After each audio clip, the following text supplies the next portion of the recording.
warring houses fight for control of a desert planet that offers the most valuable resource in the universe. That's, of course, the basic story of Dune. I'm John Chang, Dan Edmonds. Hello there. And this week we'll be talking about the 1984, of course, original with David Lynch, and then most recently, the blockbuster that's been the buzz of this year by Denis Villeneuve. And originally, I was thinking about how, the question I thought to kind of kick things off was about how sci-fi impacts us, while other kind of works may be forgettable. But I think a better question might be how sometimes when we're a fan, that influences our opinion and maybe even our memory of sometimes different works and different movies and stuff.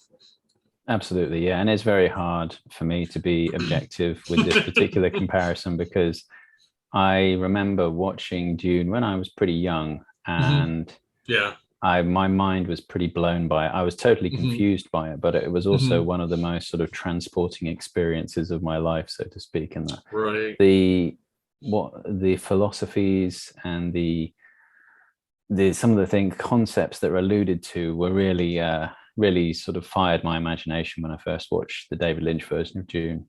So it's very hard for me to sort of be objective about even its weakest points. Yeah. But I would say, moreover, science fiction, it's not so much about predicting what science is going to do in the future. I mean, some of it is, but it's really more philosophizing about the impacts of, what potential paths society could take. Right. Thought experiments, really. And I think that's for me is really the most compelling thing about science fiction. If it just ends up being a robot war or a city gets destroyed over and over again, that's fairly dull, in my opinion. I mean, it can be done in quite interesting ways, of course, but yeah, Dune definitely delivers on some fairly serious conceptual science fiction. Yeah, it's interesting. The basic idea to me is also that we don't, just like remakes, we don't need another, horror movie remake or, another slasher film remake. But, kind of different times, like, if we bring something to the conversation that kind of is either something that, surprises us, or something that kind of really, like you said, provokes us to think about it. I kind of mentioned about visiting San Diego this week, and the friend that I was meeting up with, we actually, saw Dune together years ago. And so even this time meeting up, we were just talking about it, kind of just like the ways that that how much it kind of was such a memorable experience and stuff. And you can only say that about so many films, and kind of your lifetime might say and stuff. Yeah, absolutely. Yeah, no, I mean, I was fascinated by it, and I think for me, it sparked an interest firstly in David Lynch's movies, and then also in sort of more complex science fiction, we'll say. Yeah, I think let's dive into the 84. So David Lynch was somebody, to be honest, I was really not familiar with his work until watching this, and it had a very distinct kind of almost steampunk or something like that aesthetic that really I like I said, there was nothing else that was like that, and that was maybe on a superficial level what stood out. But then as you get more into it, it was also the fact that he did bring a lot of the ideas from Dune. And to be honest, the thing I don't remember was whether I read Dune before or after watching the movie. That's something that now I couldn't tell you. Yeah, and I mean, it's very memorable. He did the screenplay and he directed it, and of course, it's produced by Rafaela de Laurentis. Yes, the Dino de Laurentis legacy of disturbing movies that are somewhat aimed at targeted at young people to some degree, and continues that trend in best fashion possible, I would say. I mean, we've got a stellar cast here. You've got Kyle MacLachlan as Paul, Virginia Madsen in an early role, Patrick Stewart as Gurney, very memorable, Sean Young. I mean, really, Jürgen Prochnow. Yes, Sting, Brad Dourif and Freddie Jones and Linda Hunt as well, a bit more sort of obscure. And of course, Kenneth McMillan as Baron Harkonnen. Yeah.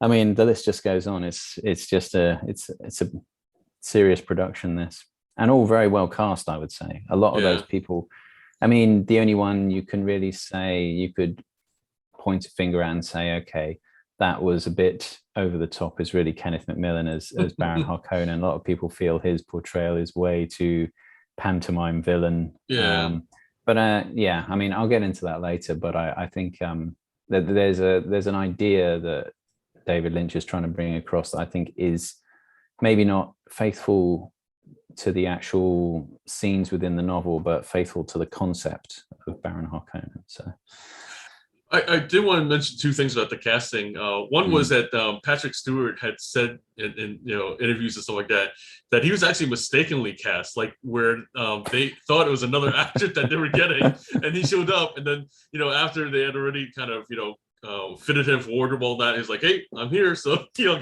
so it's almost in a way he kind of snuck on, so to speak, onto this set and stuff like that, which is kind of ironic because we certainly know him from the Star Trek series and how big he became after that. And like he's also like another name that I had ever come across until, of course, Star Trek and or never mind Dune and everything. Kyle MacLachlan, this is actually his first major role. He had been only like kind of local production and all that. So had he not been in Blue Velvet? No. Okay. So a lot of the stuff was let me just double check that to make sure. While you're looking that up, I will say I can't imagine anyone else in the role of Gurney other than Patrick Stewart, especially after he's going to war with a pug in his hand, shouting "Long live Duke Atreides," firing a gun. I mean, that in itself is worth price of admission alone, really. Definitely. So Blue Velvet was 1986. Okay. Financially, Dune had flopped, and it had mostly poor reviews, and so Kyle MacLachlan was actually taking a little bit of hit for that, and he even auditioned for Top Gun, and it was like one of the many roles he didn't get because of like kind of people attributed it to like the fact that like when you're kind of the star, right, it's like a lot of the weight of the success of the movie is on your shoulders, and unfortunately, like for a while he just was just not finding work because of how this movie that we both had really admired, but just had really just financially just not resonated with audiences. I mean, I think his performance is really interesting in this, in that he sort of is quite there are scenes where he's very sort of human and emotive, and other scenes where he's very sort of abstract and removed, as if you would be if you were some sort of super being, so to speak, so that had mystical powers. I really think it's a really compelling performance from him. And I think, but me, from the absolute amazing performance has to go to Siân Phillips as the Reverend Mother. She's just, I mean, that's a real mind-blowing performance for me. I think for me, that whole scene with the box, and I think the way that is visualized is so good as well, in that the way she sort of builds up the describing the sensations, and then you're visualizing his hand sort of slowly burning in there. I mean, it's a bit more in your face than in the remake, but it's very effective. Definitely. And I think I mean, let's talk about the elephant in the room. I mean, I think like one of the weaknesses of like kind of this original was like the screenplay, to be honest, and not so much like kind of the plot and stuff like that, but just in terms of the dialogue. There's a lot of like very kind of stunted things that kind of happen. Like when we first meet Gurney and Duncan and what's called the Mentat, I forget the name. Thufir. Like the three of them, like kind of it felt like something out of a school play where like the three of them march up and kind of like, hello Paul, like kind of so stuff like that like kind of really like. And it's funny how we like looking back, I wouldn't have thought about it, but it's like kind of because of the remake and stuff like that, and how well like kind of a lot of the different things are crafted, that some of these kind of like kind of weaknesses kind of stood out more, I think. Well, for me, I don't see it so much as a weakness in that I see it more as like the language in the book is quite removed from contemporary language. Sure. And so those scenes kind of feel a bit like a weird sort of old Shakespearean play somewhat that feels sort of slightly awkward and out of place. But that for me is part of the that's part of the ride. That's part of the fun for me, is that's, you know, there's a certain sort of rather pretentious sort of poetry to a lot of the screenplay and the lines in this compared to the remake, which is much more kind of familiar. And, you know, I mean, when Paul confronts his dad at the start of the movie, and they're talking about what life is going to be like on Dune, you know, he just turns very mysteriously to Paul and says, "The sleeper must awaken." You know, it's like, that's so removed from any normal conversation that anyone would have. And, you know, that works in a David Lynch movie, but, you know, in the remake, they don't go for that, which is understandable because it's harder to follow. And it's, you know, a lot of people I've met who've watched it just say, I just have no idea what's going on in this movie. And I think you also hit on a key point. It's like, you know, afterwards, you know, when I became more familiar with David Lynch's work, that kind of dialogue and that kind of, you know, like I said, the very kind of bizarre kind of moments that, you know, that kind of seem like a alternate reality and stuff like that is very characteristic of his work. I mean, you know, whether it's Blue Velvet or Twin Peaks, like, you know, like it's after a while you really realize that's just, you know, in a David Lynch world, that is how things operate and how people talk. Yeah, and you know, I mean, one of my absolute, I mean, there's lots of bits of dialogue that's just so weird in this. I mean, I love, and this could be straight from the book, I'm not sure, but it's just the Mentat sort of mantra, which is, it's by will alone I set my mind in motion. It's by the use of Safu that thoughts acquire speed, the lips acquire stains, the stains become a warning. It is by will alone I set my mind in motion. You know, that in itself is just, is brilliant. So, you know, I love the fact that, and that maybe, well, to be honest with you, it's been a long time since I've read the book, but that may well be in there, but I love the fact that he incorporated that. And I love that, you know, the other thing that is what I really like is the fact that he portrays this far off future as quite an ugly sort of future. There's no real punches pulled, so to speak. And like you went back to this idea of it being a steampunk universe, but that is really accurate to the world that Frank Herbert created, because this is, you know, I mean, Frank Herbert had incredible kind of foresight in Dune, in that this is a society that has developed conscious thinking machines who have then subsequently enslaved humanity for thousands of years, and humanity has sort of risen up, become incredibly spiritual and rebellious. And, you know, finally got rid of the machines, but now it's like illegal to make anything that even resembles a human. So all their technology is purely from a mostly sort of functional basis, and it's almost seen as heresy to do anything that's, you know, overly complicated.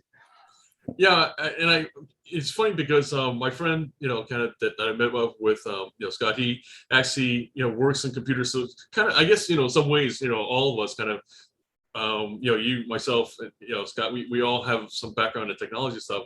And so, you know, computers are very much part of what we, you know, use and everything. And I asked him, like, like, you know, as a hypothetical question, so what could possibly happen that would make it where that computers, you know, would be, you know, banned and stuff like it. Like, you know, and we're just kind of, you know, basically hypothesizing about, like, you know, I mean, you know, in sci-fi, the typical scenarios that, like, you know, the Terminator thing where, like, you know, you have a Skynet and, you know, it kind of turns us and stuff. I was wondering about, like, you know, maybe, you know, like, would computers get so smart to the point that, like, if in fact, you know, that they're so much into self-preservation, or that it's designed to have all this power, and it's designed to kind of, you know, keep themselves alive and like that. So then would it at a certain point realize that the greatest threat to it is humanity, you know, like, kind of, you know, the absolutely. Threat of a human being switching it off and stuff. Totally, yeah. And I think what's interesting in this in the world of Dune is that you have the planet of Ix, which is where the Ixians are making machines, which, even though it's basically heresy, in order for them still to sort of colonize the stars, they still need some technology. So there's this like tenuous balance of just enough technology that doesn't sort of start to impinge on people's comfort zone, but they're still ultimately dependent on this to some degree, which is an interesting sort of balance. And I think this is a sort of a theme that because the whole Duniverse spread over, thousands and thousands of years. That's what you see, this cyclical nature of all these things coming and going. And this idea that, you've banned technology so people concentrate on advancing human skills and powers, which is where you get the Bene Gesserit from, who are all basically psychic, but are they psychic? It's, they call it's actual nerve induction and training the physical body to a very well-honed level. And of course, this is where the Lynch movie strays from the novels, in that the Bene Gesserits actually have like this almost superhumanly fast martial arts that enables them to sort of overpower people.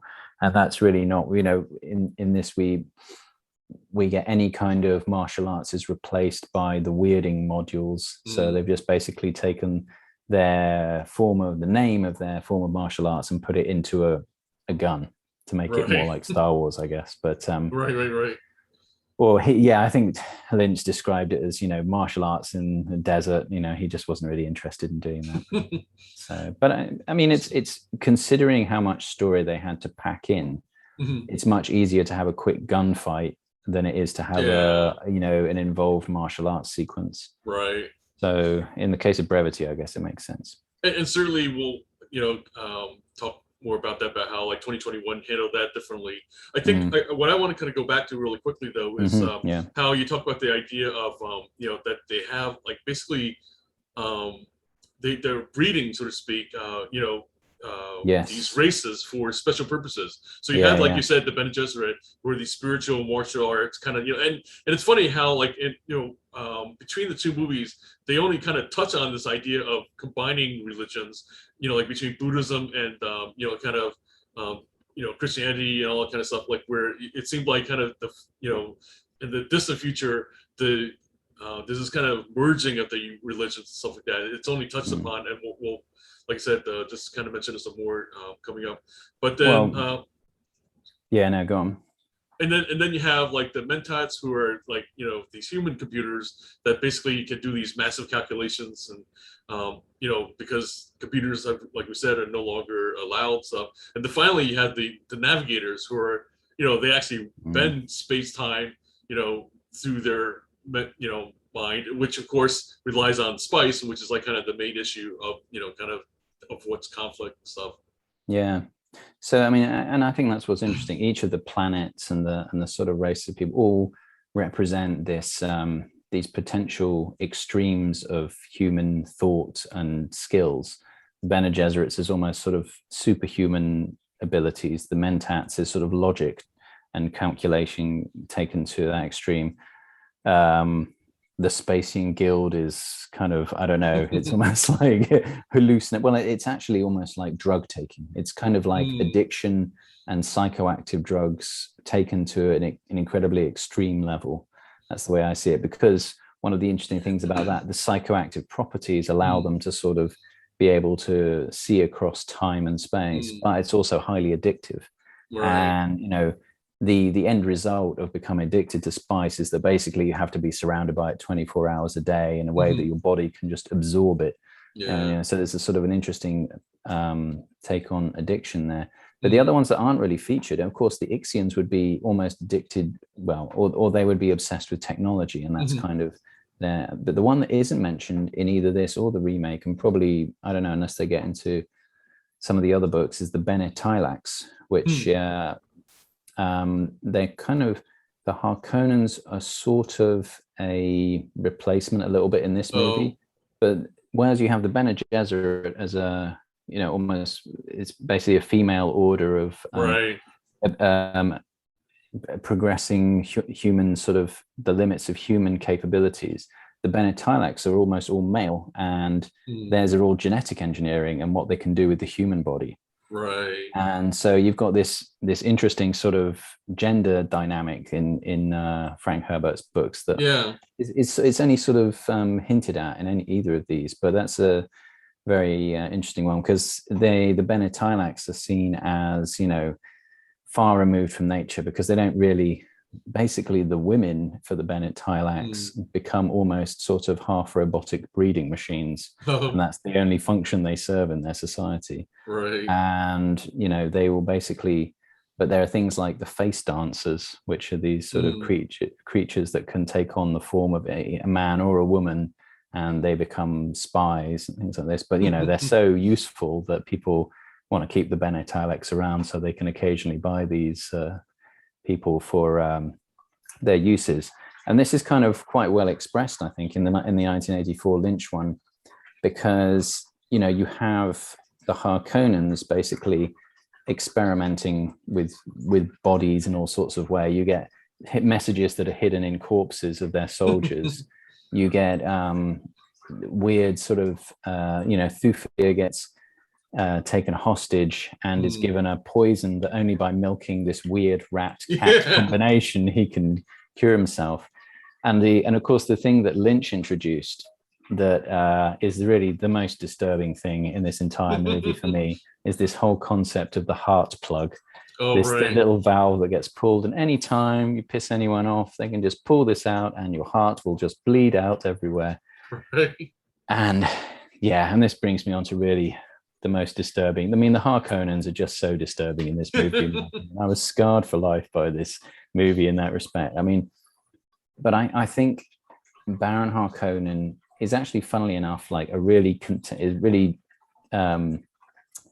interesting character for today's times, in that he embodies excess in every respect. You know, he is, you know, he's over, he's fat, and he's so kind of bored with normality and physical appearance and everything else that he purposefully has facial diseases tended for and created on his face just for the hell of it, you know. And this reminds me of people who buy ludicrously ugly watches and obnoxious cars. It's a similar kind of thought process. It's like, I'm so bored, I've had all my perversions, you know, I've explored absolutely everything. So now my thing is kind of just pulling plugs out of people's chest and watching them bleed to death. That's kind of my thing. Because it is sexual. It's highly sexual and weird, that scene. I mean, to me, what's like it kind of represents is how you know, I don't know if you ever seen this documentary called The Corporation and stuff, but it's just but this idea that, you know, like kind of, you know, when they define a corporation, it like basically matches, you know, as we talked about before, the definition of a, you know, psychopath and stuff, and where there's no accountability, there's no empathy, and it's, you know, just capitalism to the excess of where it's allowed to basically, or actually, it loses control. It like, you know, that you know, it goes beyond greed, and so it kind of just, you know, it's kind of like, you know, kind of on a whim, like you said, we'll do things and stuff. And really, it's that idea that, like, unchecked, you know, that's the kind of, you know, direction that things could go. Which it's funny that because here we have this imperial kind of, you know, world with that's kind of a feudal system stuff, and there's, as far as we can see, no capitalism in the traditional sense. There's no companies and stuff, but the families, you know, in fact, are these kind of, you know, corporations, really, you know, like kind of massively, you know, unchecked for the most part. Well, this was the thing. I mean, Frank Herbert purposely made it feudal because he felt that was actually like the most normal, natural state for human society to fall into, which is rather sad. But it's kind of, you know, we're still in a, you know, people even describe today, even it's a sort of pseudo democracy with really just feudal sort of overlords who are, you know, controlling things from high up, even, you know, in our current society. So, yeah. But I mean, in the book, there is actually like a big sort of corporate, it's called CHOAM, CHOAM, I think. And it's, you know, it is kind of dealt with in, you know, rather intricate detail in the books, where each house has a certain number of shares and the emperor has a few more and all this kind of thing. So it's, it does have a sort of a business end on the back of it. Yeah, I feel like it kind of in some ways was the vision that like the Alien series kind of continued, and of course it gets into this thing of where the book came before all this, and then it was like around this time that like we started seeing more and more. Probably like in the 80s in general, we saw more of these kind of idea of what future corporations would look like and stuff, and maybe part of that is because of the excess of the 80s. Well, I mean, the 80s was very much a very body conscious kind of era. You had in the late 70s, you had steroids starting to be used in bodybuilding. So that's really where you got people like Arnold Schwarzenegger and all of these sort of mega muscly guys coming up, and the whole sort of body glamour became a thing in the 80s. Really, the idea of getting into the best shape and having plastic surgery and all this sort of stuff. It's understandable that a lot of these sort of themes come up in horror. We've touched on that before as well. But I mean, Frank Herbert clearly saw this, coming in the 60s, because he describes Baron Harkonnen's diseases on his face, and how his doctors lovingly tend to them all the time and things like this. It's I think also he kind of, or David Lynch kind of predicted this idea of like the juicing craze, because like, just about anything is juiced apparently on Getty's Prime. I know, yeah. And I mean, I think going back to the Alien thing, we'll get into this hopefully next week, but in Jodorowsky's Dune, he actually got H.R. Geiger to do the concept art for the Harkonnen homeworld, and I'm sure a lot of that had an influence on, because Ridley Scott was also due to direct Dune at one stage, so I'm sure these are all kind of offshoots of that. I guess we should just mention now that Dune has been, that they've, ever since the book came out, there have been different people trying to develop the movies, and then like the rights have kind of passed back and forth and stuff, and like you said, we'll definitely talk more about that in Jodorowsky and his vision and stuff. I'll say, sorry, go on. Sure. I just was going to lead into the idea about kind of Arrakis and how it was kind of really a metaphor for the Middle East. I mean, it's like absolutely, and our dependency on it as well is really this idea, and also the complacency. He was Frank Herbert was obviously very conscious of the ecological impact of all of these kind of things. He was way ahead of his time in that. And he saw that, if you are solely dependent on these things, then a lot of kind of complacency and corrupt power structures form in society. I mean, it's kind of amazing that he wrote, Dune in 1965. And this was before the oil crisis that we had in the 70s and stuff. And then this is, of course, before, kind of a lot more of the environmental awareness over those years. And I mean, it's very kind of explicitly expressed in the Spacing Guild that they are addicted to this, just as the society and this entire universal empire is addicted to this one thing that can only be got from one place, and everyone is sort of fighting over it. And I thought that was, it's still a really sort of interesting concept. The difference is, of course, is that oil, whilst it does enable us to travel, it doesn't sort of allow us to predict the future. But I mean, one thing I will say that we should probably point out is there is quite a few major differences right at the beginning of this compared to.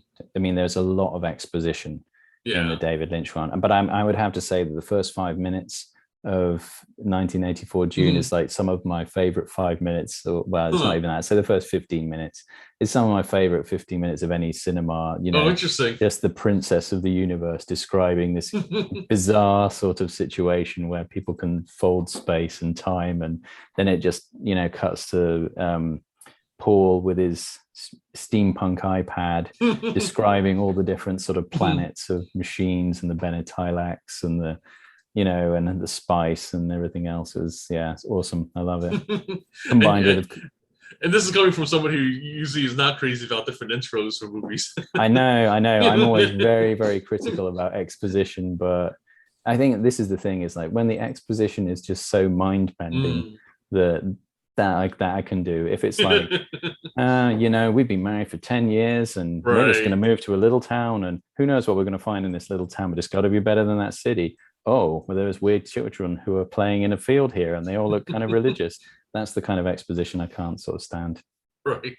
If it's a weird gaseous alien with a kind of a anus face describing things with orange gas sort of pouring out and describing weird pseudo supreme beings that may threaten their existence, that's exposition I can listen to. Yeah, I mean, we definitely got to talk about that. About like, yeah, I mean, the navigators, like how he envisioned those was just mind blowing. Oh yeah, it's just something that like I don't know if in a million years I would have come up with. I think based on the book's description, it was very vague. Like he didn't really seem to kind of really describe fully how they looked and stuff. And so left to my imagination, I would not, like I said, just I picture something at least. More like the beings that were kind of accompanying the actual navigators and stuff. That's kind of what I envisioned, like kind of maybe people with some suits are kind of, possibly bald or something alien looking. Yeah, I mean, I think again, like the visual imagery for that and the outfits are just so amazing. Just this idea of these guys with pipes just pumping drugs into their heads that's gonna that warps their voice and their whole perception, and a massive tank with this thing just like sort of I mean, apparently Frank Herbert really liked David Lynch's. Well, I don't know if he actually gone on the record, but I don't think it's any coincidence that when the book, I don't know which one it was, but there was a book that came out afterwards, after the movie, and he describes the navigator almost exactly the same as Lynch's version. Before that, they were kind of like semi-fish people or something like this, but yeah, I mean, but I think what's really effective about that, and is a strength of the Lynch one, is that you actually understand very quickly how powerful this substance is and what it does to people, and the amount of time that has to have passed in order to mutate these beings.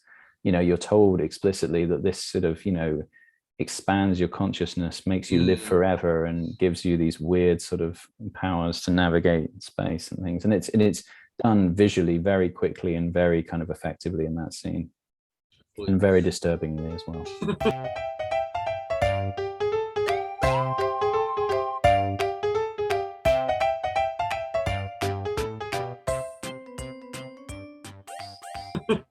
I feel like what it also represents is as we've kind of learned more over these years about quantum mechanics and the idea that like we can actually affect change through our perception and stuff. And I feel like the navigators are just the extension of the idea that like we've so much are able to kind of control through using spice, the ability of our perception that like we can actually bend space-time. It's like kind of like that hyper ability to kind of affect our perception and stuff is kind of creating this ability to kind of bend space-time to kind of go for point A to point wherever. Yeah, I mean, I think in the book they just navigate. They don't actually move the craft. In Lynch's one, it takes a much more kind of weird turn in that they actually transport the craft. And I think there's just something so sort of surreal about that whole sequence of the navigator forming the tunnel for them to go from Caladan to Arrakis. And you see this, and we're shown in the vast scale of the what they're called, the Highliners, I think is the name of them. And you just see how colossal these things are, and then in absolute silence it just sort of fades into the picture by Arrakis. It's like that's kind of the sort of level of transport that is way out of most people's comprehension, that something could just sort of bing and there it is. This is kind of definitely even more advanced, and up to now we thought like things were pretty advanced with Star Wars and hyperspace and stuff, but screw that. I think this is like kind of even more instantaneous and even more massive in scale. Yeah, and that's why I think you have to, for whatever budget they had, certainly the first sort of 20 minutes, half an hour, the outfits, the sets, and some of the stuff is really amazing for the time.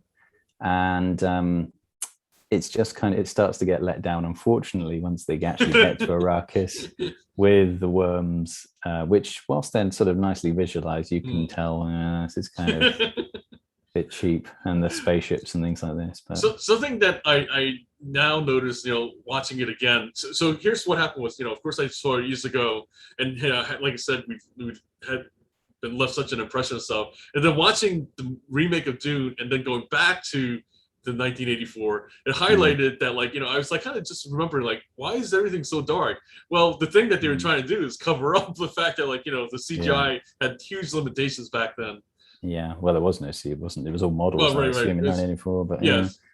Yeah, I mean, yeah, as I say, whatever they lacked in special effects, they really made up for with the outfits and just the sort of the bizarreness of the visuals. I mean, I don't think the Mentats needed to have enormous eyebrows that sort of came out to here. Yeah. But I love the fact that they gave them the really ugly stains around their mouth to indicate that, again, they're kind of is this sort of addiction of, and they know they're kind of doing themselves damage, but they're doing it anyway. Right, I love that part of their mantra. Yeah, I don't know exactly. I know it's a form of the spice or something like that, the juice of safu. I wish I knew more about it, but right. Yeah. And the I think what's also kind of interesting with the houses too is just the fact that, like, we have the Atreides. I mean, in some ways it's kind of the good guys versus the bad guys and stuff, but I think it's also this thing of where it's this idea of beyond this empire, that there were kind of noble houses that were trying to do things that were like like in the case of the Atreides, they were trying to basically take care of the people, like kind of when they got to Dune and stuff like that, they weren't looking to kind of basically exploit. And I think that, like, what the Harkonnen represented is that a lot of times these just kind of like the Spanish conquistadors, that there's this idea that, like, we'll just leave a hole in the ground, we'll just basically exploit and take resources that we need, and then people be damned and stuff like that. Yeah, there's definitely this point of how do you either work with these people, should you even exploit things in the first place, which seems to be I mean, in the first book, that seems to be the message, that it's the local people's right to control whatever the resource is. Right. But of course, as you read on, you start to realize that Paul is not this great messiah after all, and becomes a bit of a despot, and is rules the rest of the universe with an iron grip, which I think was this other part of Frank Herbert's message in these books, is that we will often hold people up as messiahs or great leaders only for them to betray us and be worse than the people who came before them to some degree. And I mean, this is, and I think it's a shame that this failed, because it would have been really interesting to see, Lynch basically pretty much makes him as kind of a space Jesus character, and has him sort of becoming this supreme being that everyone's worshipping at the end. But it would have been really great to sort of see that kind of downfall in another one. Apparently Frank, he has this sort of miracle of making it rain on Arrakis, but apparently Frank Herbert hated that scene. He was like, wish he could have taken it, because it doesn't make any sense. It's like the rain kills the worms and stuff like that. Right. Yeah, it would have been bad to kill the worms after all. But it's a very powerful scene visually, though. So I can see why he did it. But there's lots of sort of, it's there's a few, you got to love. I mean, some of the other Lynchian touches I love in this, the fact that when he's watching his iPad, there's the bit where he says, the Gedi Prime and the house of the Baron Harkonnen. Baron Harkonnen has pledged to steal the signet ring of the Atreides and keep it for himself. I was like, oh, that's such a sort of a weird fairy tale element that Lynch would just throw in there. And likewise, when the Doctor's playing with Baron's face, he says, "Put the pick in here, Pete, and turn it real neat." It's like, and just simply like how he, like, I mean, granted, like in both movies they have him floating, and as kind of that is the part of the trademark of the Baron stuff. But in the 1984, he doesn't just float. He's like kind of going around like this kind of giant, bizarre kind of balloon and stuff. I know. Yeah, it's yes, it's sort of it's weird when he's feeling his ego is getting out of control. It's almost like when he's like, I need to fly now. Yeah, it's weird. I mean, one thing I would say as well is that so the other big difference is the inner voices as well. Yes. That's so we have, I mean, I think someone's compiled it on YouTube, and there's 9 minutes of just inner dialogue from the characters. But again, you can sort of criticize this for saying it's too much exposition. Do we need to hear their thoughts? But a lot of the book was made up of that. Yeah. And I think in a way it adds to the connection with the characters to hear their innermost thoughts. And for me, it adds to the intensity and actually brings me sort of closer to the characters. I mean, the performances are very intense in this, I will say. It's I think done right, it definitely, like you said, helps us kind of get into the minds of the characters and stuff like that. I think other times it could be a little jarring, kind of like where it takes us out of the moment and stuff. So I think it's like kind of that thing where 9 minutes was probably a little too much and stuff, and maybe that's part of what kind of, again, as we talked about, like I feel like there's a lot of things that like the remake helped to highlight as like kind of another way, I guess, or like a way that kind of maybe that like you can kind of maybe have both, and that's the thing what we'll get into as well with the remake is that he kind of totally doesn't do it at all, which is kind of like one of those things that's like an interesting choice for somebody who's a real fan of the novel stuff. Yeah, and we're also curious to know whether the line that Baron gives out when he's captured Jessica, where he says, "I want to spit on your head." Spittle on your face, and then spit. Something tells me that isn't in the book. I could be wrong.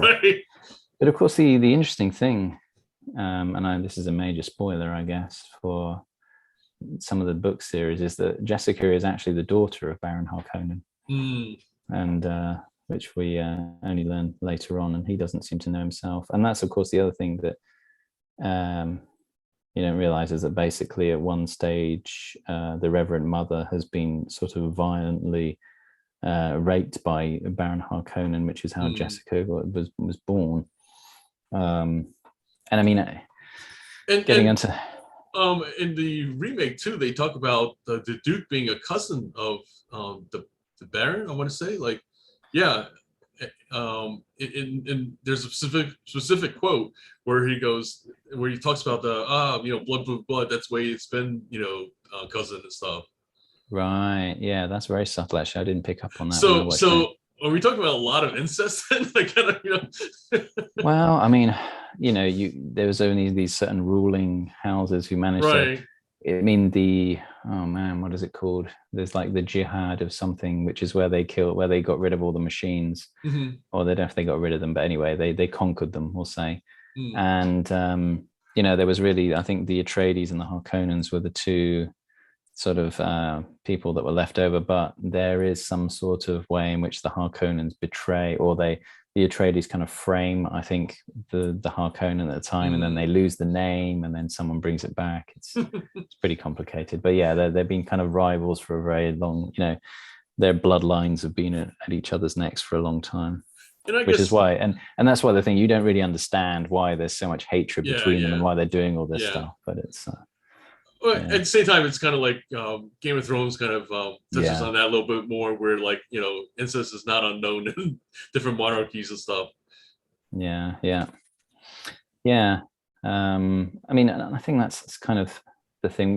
While the exposition is a lot, it does fill in a lot of those gaps of why certain things are being done. Right. It's much more subtle than the remake, I would say, but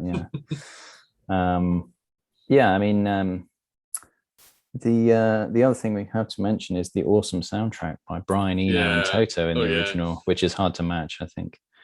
I felt like different times it almost reminded me of the Flash Gordon, kind of soundtrack, ironically and stuff. Yeah, another Dino de Laurentis production. Yeah. Yeah, there's lots of guitars and stuff like this. It's not quite as over the top as Flash Gordon. No, definitely not. Yeah.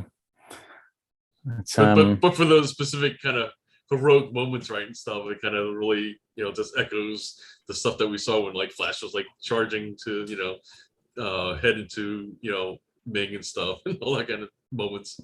Yeah.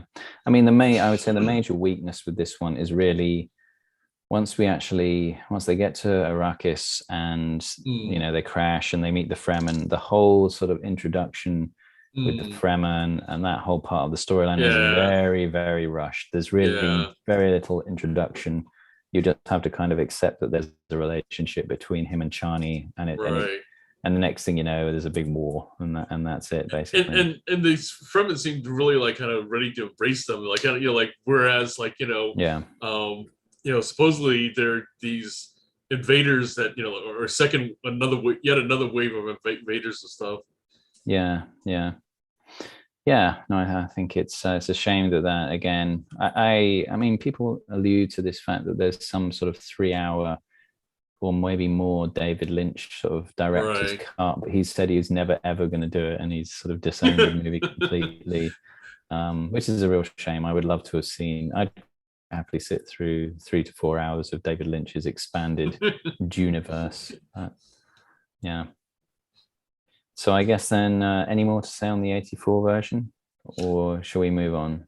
I think what is interesting is that like the Max von Sydow played the Dr. Kynes character in the 84 version, and it was a lot more vague what his role was. Like it was especially more spelled out in the remake.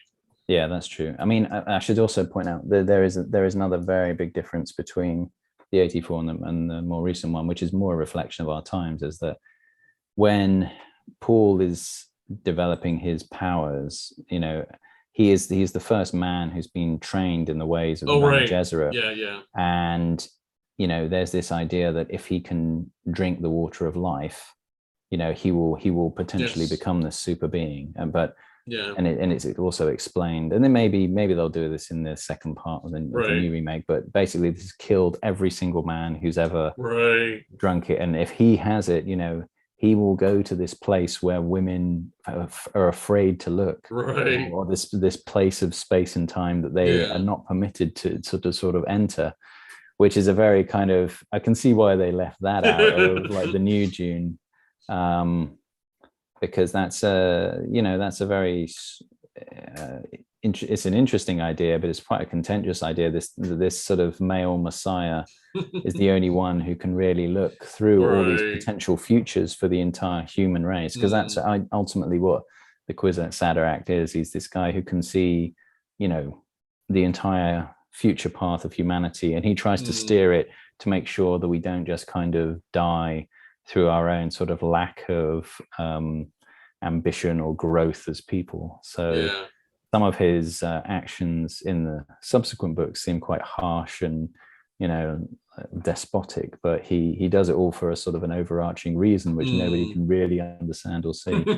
but this idea that it would come somehow, all of these sort of psychic Bene Gesserit women also sort of feel this pain of him, invading in their sort of psychic space, we'll say, it was an interesting idea.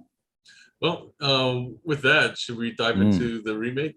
Absolutely, yes. Okay, so as we kind of mentioned a little bit, Denis Villeneuve is a absolute fan of kind of the novel, and it's really clear from how the care that he put into this and stuff. There wasn't like kind of even though that the film may have been made pretty recently, but you can clearly tell that he thought about it for many years and how he wanted to do things and stuff. I think there was an interview where he kind of like was asked about like, well, is this pretty close to what you had pictured after all these years? And he was kind of like, yeah, it's it's pretty darn close apparently to what he had always wanted to see. Yeah, and I would say of all of Denis Villeneuve's science fiction, this is by far my most favorite of the ones he's made. I found Arrival to be a really interesting idea, and quite well, interesting structure, but it was slow in parts. It was a bit sort of, it was a kind of a sedate science fiction way, a bit more sort of thought. And Blade Runner 2049, again, some very interesting imagery, some interesting concepts, perhaps not as interesting as Arrival, but again, a very slow movie, really.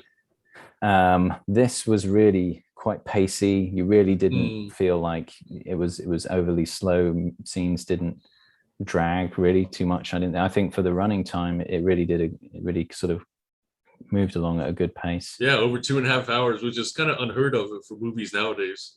Yeah, and as we alluded to earlier, there is really very little exposition in this. Definitely. This is mostly done cleverly by taking the inner dialogue and just giving it to other characters to sort of, verbalize. I think I could only remember like one scene with Paul where you really are hearing his thoughts in his head. Pretty much the rest of the time, it's dialogue that's spoken between people. But again, and it's much easier to follow because it uses more contemporary language, which is a strength and a weakness in my opinion. when I see an explosion and one of the characters going, "Oh shit," it's kind of like, this doesn't really feel like 10,000 years in the future anymore. Right.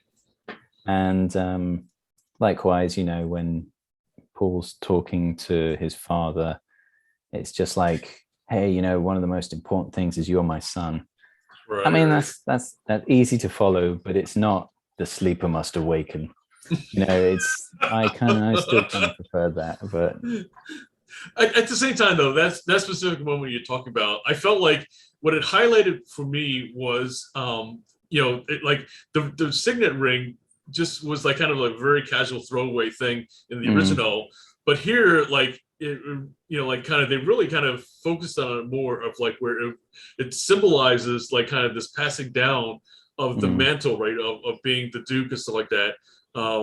And I felt like it kind of really showed, like kind of that, besides like, of course, as we know what, Paul and played by Timothee Chalamet, of course, and that we know that, there's this kind of question about him being this kind of messiah character and stuff like that. But I think it was a more immediate idea of that, what was, not in question, was that like the minute that, Duke Leto, played by Oscar Isaac, that when he was gone, then he was now, like Paul was now going to be the Duke, the head of the House Atreides and stuff. Yeah. I mean, I think as well, it's the way. I mean, Oscar Isaac did a fairly solid performance as Duke Leto. I mean, Timothée Chalamet is actually a teenager, like the book, which is kind of nice, much more, faithful in that respect. What we've lost in terms of the weird psychic gender dynamic of the Water of Life and the Bene Gesserit. There's a sort of a bit of a kind of a struggle with him where he's blaming his mother for even teaching him the Bene Gesserit skills. When they're in the tent in the desert, he's there kind of like, he's a bit like a sort of a whiny teenager blaming her for, why did you teach me all this stuff? And it's kind of, I don't know if that's really that kind of removed me a little bit from the world. It kind of just felt like I'm listening to a kind of spoiled teenager. Well, it's funny you say that because up until watching this remake, I was really hesitant because it seemed like with the previews that it just showed a lot of this actor being kind of very emo, and I kind of had this impression that like, oh my god, kind of that was the performance I was going to get. And overall, I felt like it was pretty much that like what we got was a pretty stoic Paul, and one that like kind of represented this kind of somebody who had been trained for years to be a warrior, to be the leader of a house and stuff, and though, like I said, that moment aside, something like that, for the most part, I felt like we got a representation of a Paul that we would expect and everything. That is like somebody who's been groomed for this kind of greatness and stuff. And I thought that came across.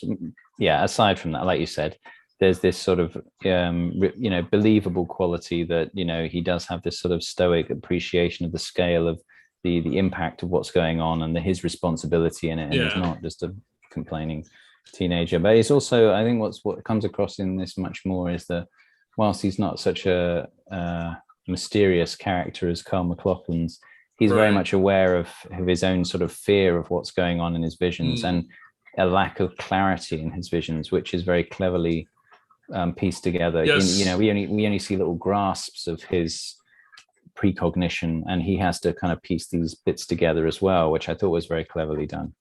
I thought that was a great point too, that like we're in this one that we see that different times he may have a vision and it may be a glimpse of a possible future versus that like it's an absolute, like a lot of times in movies we see something that happens and then it happens and stuff, and then what we get with and I feel like this is a just kind of like Arrival stuff, that different times you see glimpses of what could be, and then like kind of there is this idea, this possibility that you can actually change it and stuff. I also, I mean, it depends on your approach, really. In some respects, this does just focus very much on Paul's perspective, and then it's probably a more easy to follow and sensible direction to take Dune, because some of the more mysterious and out there elements are only really very subtly hinted at. You only see the Spacian Guild at the beginning. You don't see a navigator. You just see these weird guys with hoods on, and you don't really understand. But likewise, and the Sardaukar blood ritual is a really interesting scene. Wow.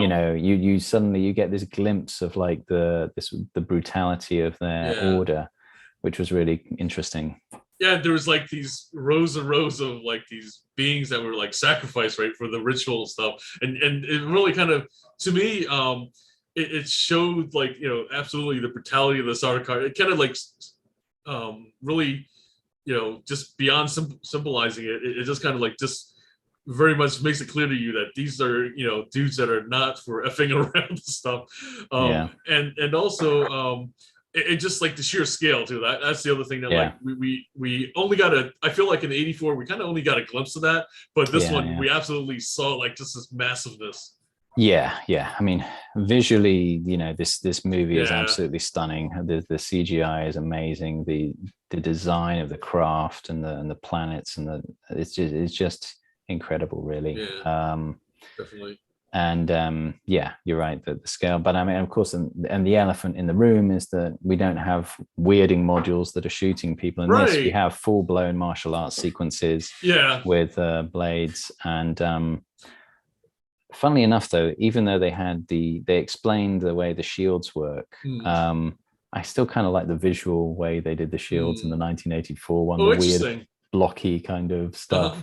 And there's just a much more kind of, I don't know, there's like a weird sort of, again, it's just Lynch, so it's more disturbing, but the way the blades kind of pierce these very obvious kind of delineated blocks around people in the 84. And this one, it's harder to see whether someone's actually got the shield on or not. It's just like you get the color rather than this weird sort of blocky shape. But I felt like it was kind of pretty like well done in terms of that. It was kind of like what you sense was that like besides the colors was like kind of that it's so organic almost to the person's movement that like it's only when you get really like kind of up against it that like that it reacts at all and stuff. And I think that's one of the great what's captured actually in both of them is this tension of like these special weapons that can be fired, and they're just slowly burrowing into this person. There's something really sort of terrifying about that in a way. Definitely. So and we have more of this explanation in this one of the Chris knives, and that they're actually from the teeth of the worms, which we don't get in the original. So it really does. It fills out so much more of the lore of the Fremen, and we see so much more of their society in this one, which is was really great. Actually, I really enjoyed that. One other interesting touch, we kind of mentioned before about the idea of like blending religions and stuff. And here, I think it almost like as a way to symbolize it was that like we saw a blending of cultures because, like back on, the home world of, the Atreides and stuff like that, we see like kind of the, like kind of the more Spanish architecture, kind of the bullfighting and stuff was like kind of talked about. And just Caladan overall like seems like it's kind of like very European and everything like that. And at the same time, there's even like, or in fact, it almost leaned towards like kind of the other thing they have, which was kind of the Scottish bagpipes. Like kind of when they go into combat and stuff. I thought that was like an interesting blend. Yeah. It was quite strange, wasn't it? Yeah, I mean they. I couldn't help. I mean, you're right, and they do sort of portray the Atreides as a very kind of militaristic society, but they're not quite as overtly visually as militaristic as they are in the 84. They really do seem like a kind of a soldier people in that one. Right. But also, I mean, there were some. I guess for me, what I kind of found a bit disappointing was that some of the ugliness had been kind of smoothed over. It's almost like the edges have been smoothed off. Like the Mentats now just have this neat little thing here, rather than an obvious kind of staining of their entire lips. Likewise, Baron Harkonnen doesn't have any kind of facial diseases. He doesn't really. He comes across as kind of creepy and menacing, but not like a real expression of ugly excess and perversion like he does in the Lynch one, which I think is a kind of a shame, really. Well, like you said, it's definitely more subtle and stuff. I mean, I think still Skarsgård though still really conveys the menacing and like more. I don't know. It's just something about his presence kind of is more menacing, and it's. To me, is like less of the, like you said, the pantomime kind of cartoonish villain kind of thing stuff. That I appreciated that, to be honest. And then of course here I felt like Dave Bautista as Raban kind of also comes across as like just more intimidating. It just like I feel like different times it's the acting by these different folks than it is than an overt kind of sense of their evil or their kind of threat, I guess. Yeah, I don't know. I still find Raban creepier in the not as physically, as intimidating as Dave Bautista. But Paul Smith, the guy who played him in the original, is just really creepy looking. And then he's squashing down little creatures and sucking the juice out. It's like, can't beat that. No. Yeah, and I mean that was the thing I would say that. So aside from these things being smoothed over, I kind of just felt that I did feel pretty removed from the characters in this. It was visually, I didn't really feel very connected to many of the characters. I mean, except for maybe Paul.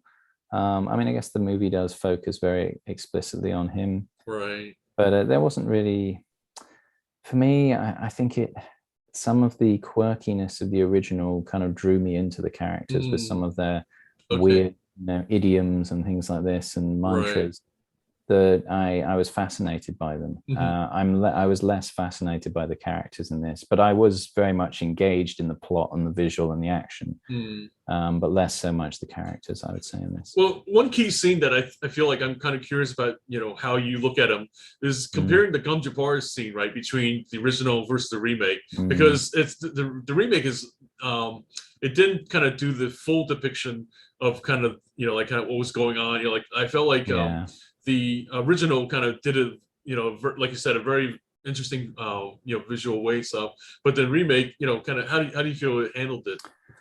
Well, they had this sort of thing of a hand burning in the desert. He did sort of flash into these sort of sequences, but the original is just so intense with Siân Phillips and then Kyle MacLachlan just belting out the pain. It's like there's nothing much can beat that. But I mean, it worked for the scene and things, so that's kind of cool.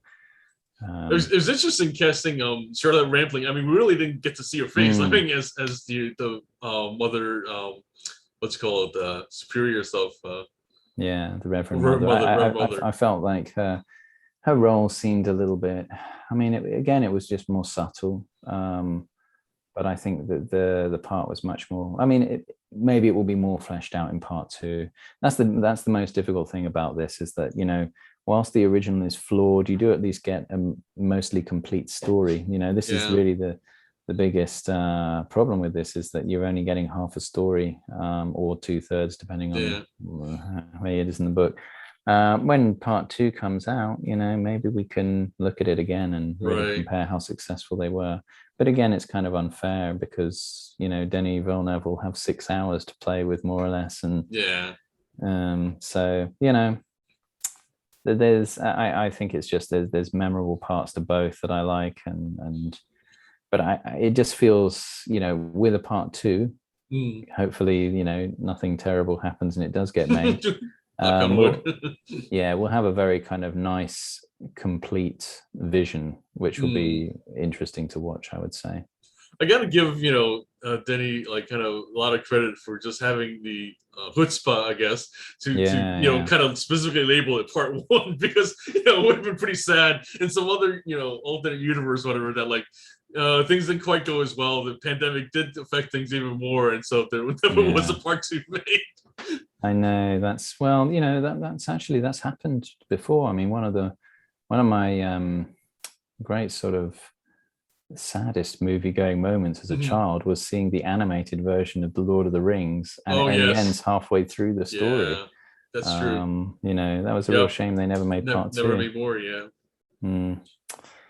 So, but yeah, it looks like they're going to. It's been successful enough at the box office that we probably will get part 2 by the looks of things. Thank goodness. Yeah.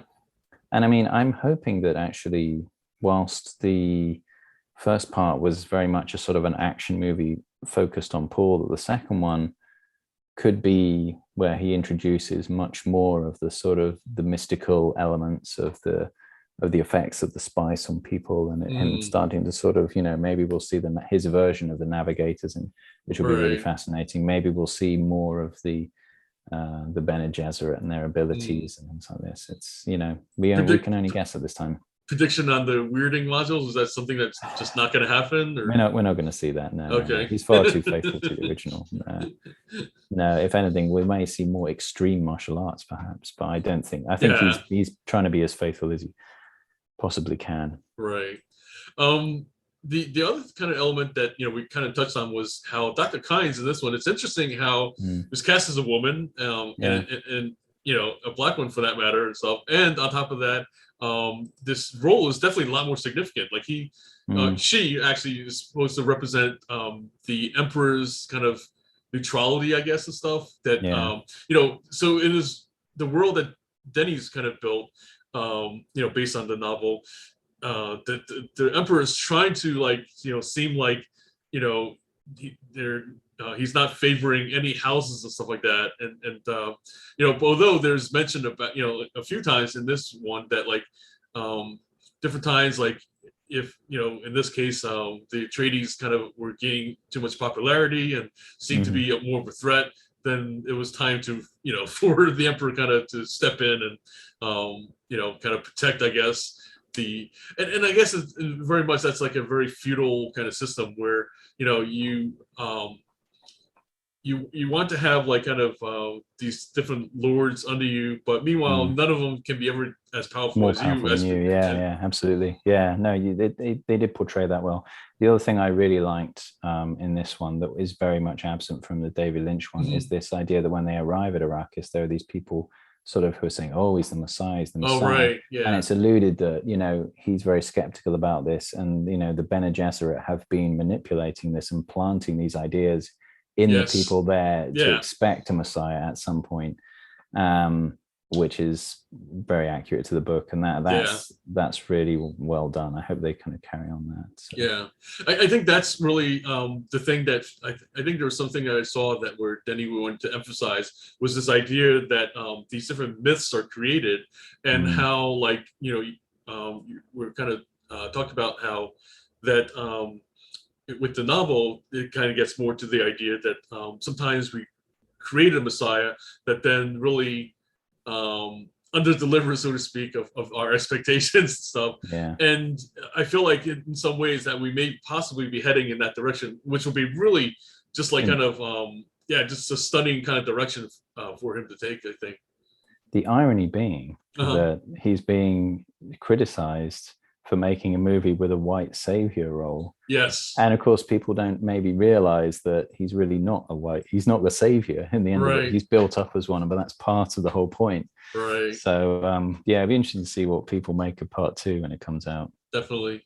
And I feel like that's a really smart move too, that on one hand you're making a movie for fans, on the other you're kind of making the fans kind of go, oh, what's he going to do, next and stuff, what direction will part 2 be. Yeah. And it will be great if they get to make more than just this, so they get to do Children of Dune, God Emperor of Dune, and all these ones, and Chapter House, etc. Yeah. It'd be really, and I mean, for me, it's really a welcome breath of fresh air to have a really sort of interesting science fiction movie that gives you something to think about and isn't just like, a disaster movie wrapped in with some spaceships and aliens, or a Wild West with aliens or something like that. So yeah, I'm really kind of hoping that there's an appetite for this. And this also goes on to I don't know, we talked about this when we were talking about Godzilla versus Kong, this idea that different times audiences they change their tastes and are ready for something very different. And I feel COVID has really marked a real taste, a real change in that, God, as we pointed out, Godzilla versus Kong was a really unexpected big success. Yeah. And, this idea of these untamable monsters that we can't control is, very symbolic of the pandemic. Yeah. And it more sort of cerebral sci-fi kind of started in the 70s, which makes me think, are our tastes going to become more 70s like in the cinema? Are we going to be seeing more gritty movies that are much more down to earth and have more sort of ambiguous characters who we don't necessarily understand whether they're good guys or bad guys, or what the real sort of moral message is? In a way, I always feel like this movie, it's surprising that it wasn't just like a Netflix series and stuff, because it could have easily happened just, multiple episode, like you talked about the 10 episode kind of deal and stuff like that. I mean, we're clearly already, Game of Thrones and things like Breaking Bad have already basically reignited those sort of trends, I would say, but more from TV. So clearly we have an appetite for it. And I think it may be that perhaps TV has become too formulaic, and we're not necessarily getting that sort of mystery of how the characters' motivations. Maybe this is the kind of thing that's, is filling that void a little bit. Basically, good writing. Right. It's ultimately, Yeah. I mean, as a Asimov's Foundation is going to be coming out in the next few months and stuff. Yeah. So that'll be the success of that, I think, will be a real litmus test for this idea. Absolutely. Yeah. No, but all in all, well worth watching at the cinema. For those who haven't ventured back to one recently, it's, by all means, stream it on HBO Max, but really it's worth seeing this on the big screen, I would say, just for the sheer effort that went into the visual of it. Absolutely. As always, and I guess we have to do the caveat of, take precautions, being in a theater, and we are still in the middle of a pandemic, much to political differing opinions aside. Yeah, and we better not mention that too much, because otherwise YouTube may ban us as well. I know there's been a lot of censorship for that kind of thing. Right. If you even mentioned the word, we're probably something tells me our regular 12 viewers won't be too upset by that. But yeah, I mean, I guess we should finish off by saying so do you have a preference, 84 or 2021?